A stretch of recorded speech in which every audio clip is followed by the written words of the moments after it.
All right, midterm and final. Results of our question that we sent around was almost unanimously everyone wanted no in-class final. So it looks like we're going to transfer the points or redistribute them from the current. Okay, so if you look here, 18% stays 18%. However, the 31% moves to a 39%. So in other words, there's nothing more that you have to do. It's just that this counts for 39% of the grade instead of 31. The final, which is called Test 2, will turn out to be 40%. Federal attendance module still stays at 3%. The in-class final will move from 17% to 0 because there won't be one.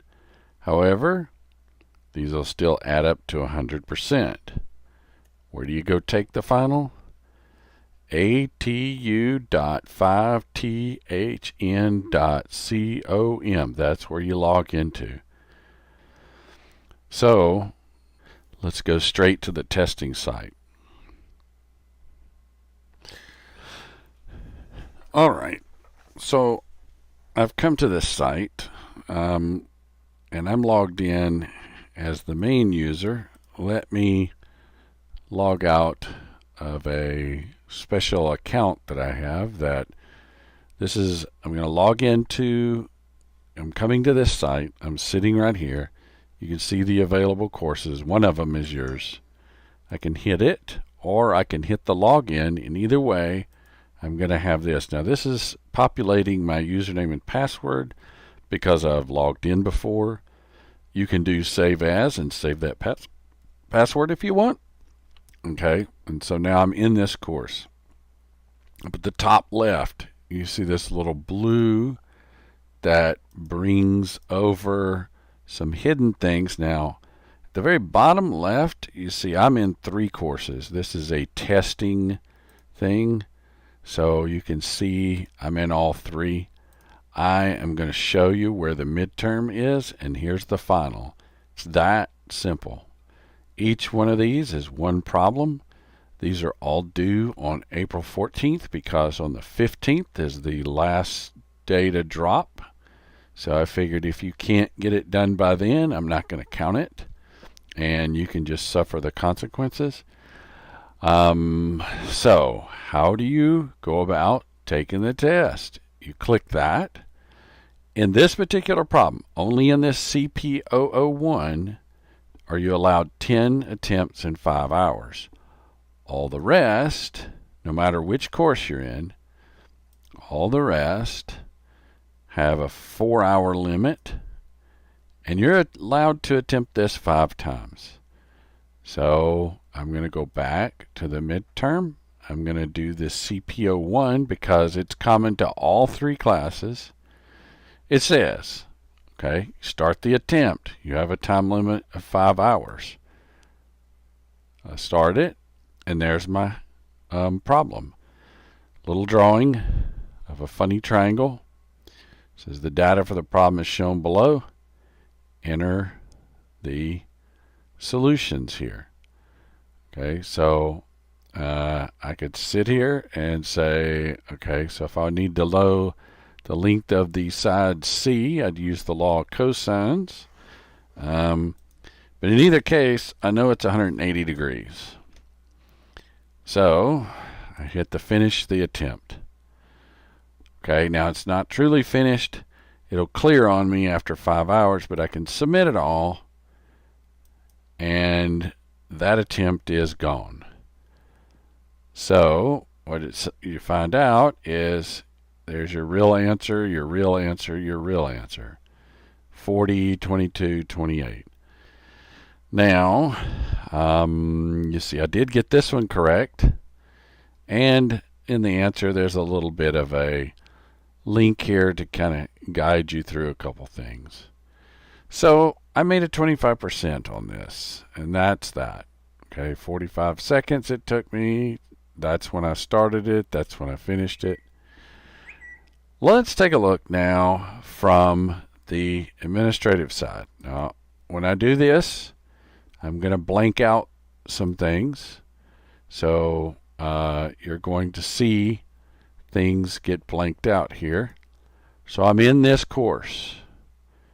I'm going to the grades, and you'll see my grade book here. Now, along this left, this is going to be blanked out down here, so you can't read anybody's. But I can show you where I'm at. Let's see. Here I am. Okay, here's the guy that I am. Oh, sorry. Here's my 2.05% right here. And you can see my final grade. You can see some people have already completed most of the final. There's one problem here, which that's on the midterm. The midterm. There it is. You can see the points are adding up on the course total over here, but they're just adding. You can see the overall average, and that's of the average of the people that took the test. So you can start to see the grade book here. I will go to the dashboard again, which for me, the administrator, I think I hit it. Maybe I did not hit it. Okay, so here's my dashboard. I'll go into the dynamics, and I'll hit the dashboard thing here again. Look at the grades here, and you see that this is reminiscently empty. Again, down the left side, it is pretty much blurred out, so you can't see the names. So, looking at the last one, go to look at the grades here, and you see one person took the CP. That was me. I took it in the fluids, and you can see nobody has done anything there. So, not the midterm or the final. So this is something to consider as you go on.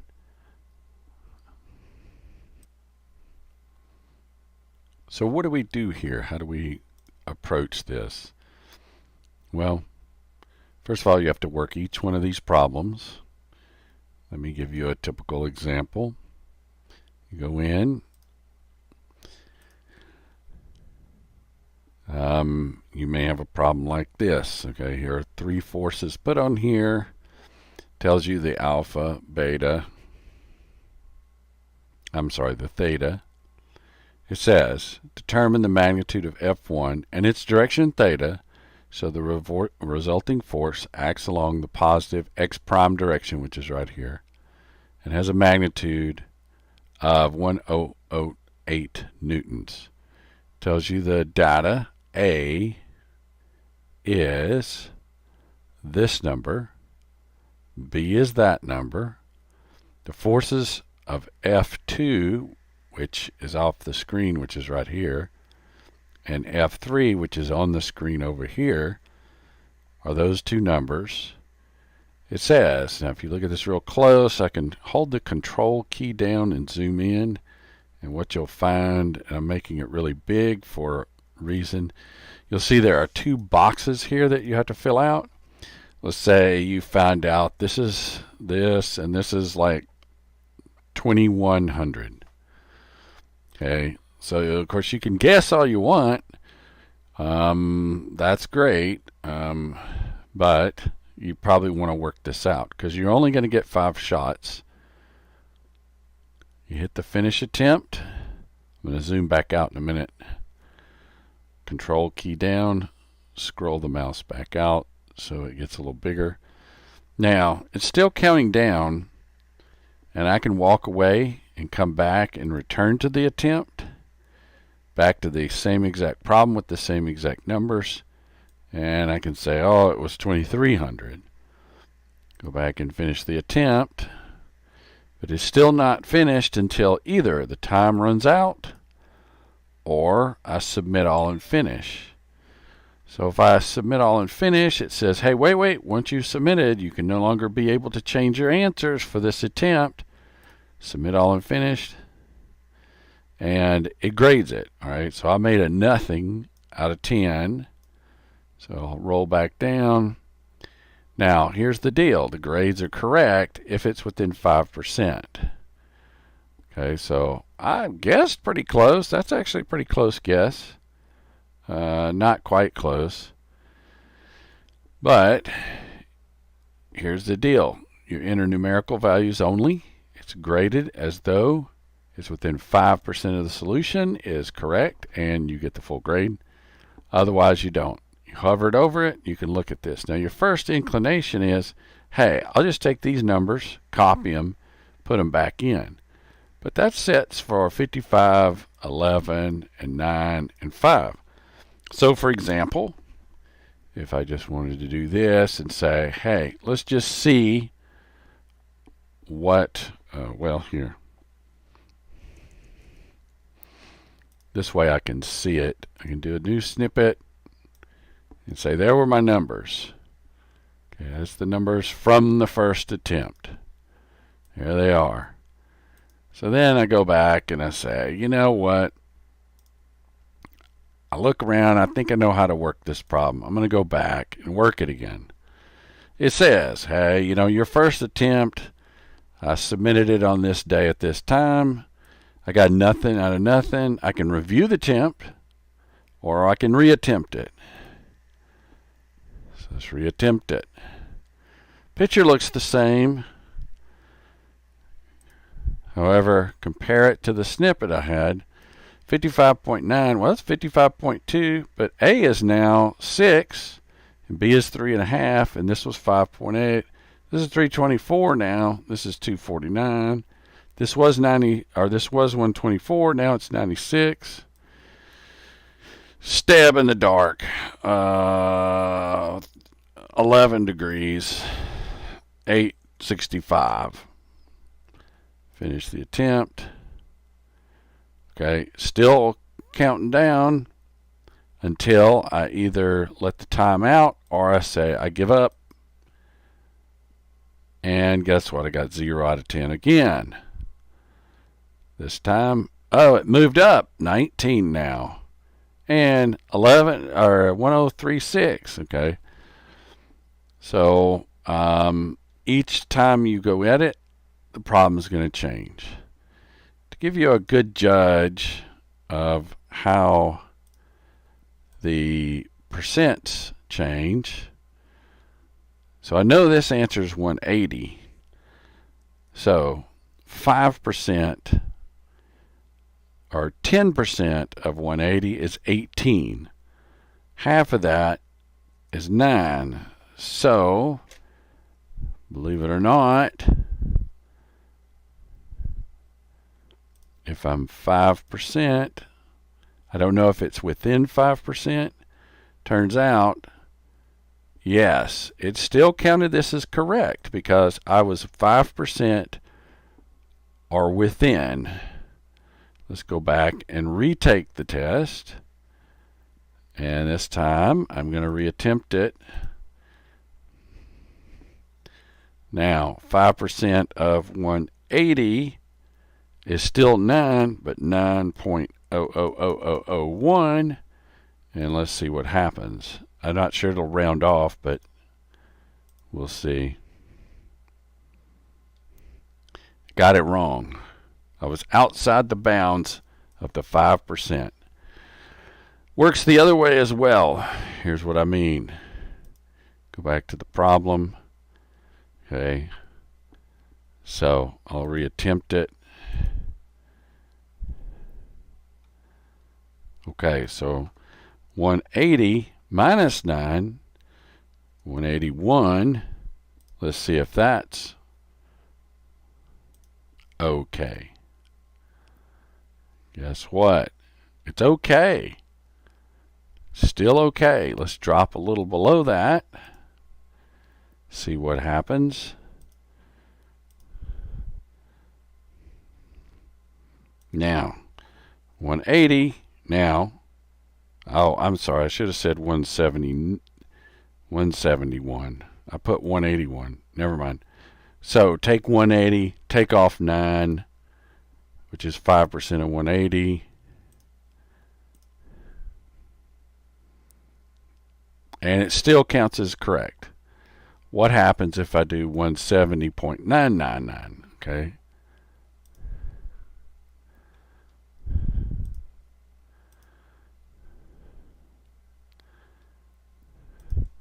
$170.9999. So it's like slightly under that 5% off.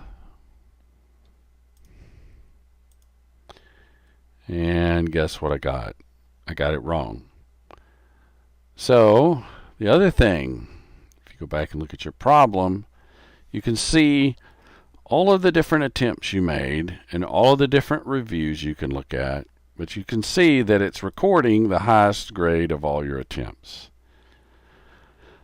So you can attempt to answer stuff, and if you get a lower grade, like I got a lower grade here than I did there, but it took the highest attempt so far. So again, I use the CP01 because it exists in all of the courses.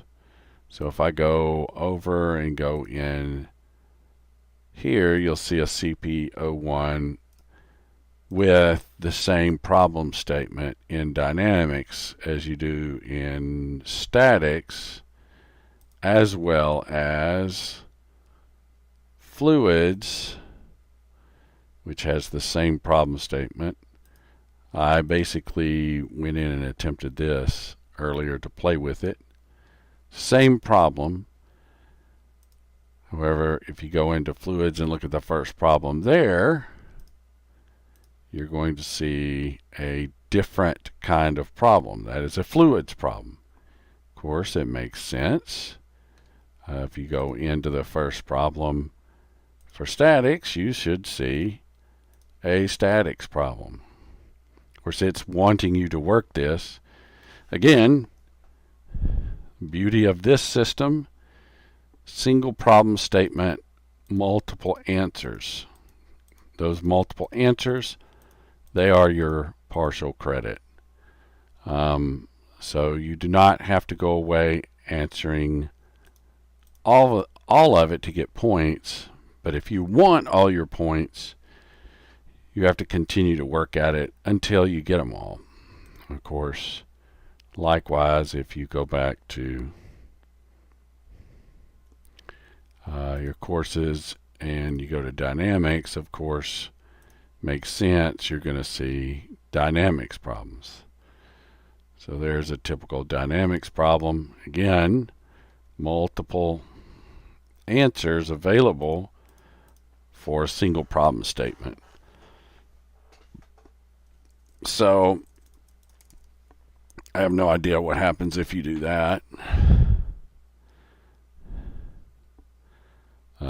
You can go in and submit all and finish, see what it says. It's just going to say nope. If you put a bunch of digits, so be careful what you type in here. You got to be careful. So what I'm going to do is I'm going to harvest the grades out of this and move them back to the blackboard. What you'll be receiving shortly, sometime over this weekend or early next week, is an analysis that's specific to you that essentially has your grade, your homeworks, your everything.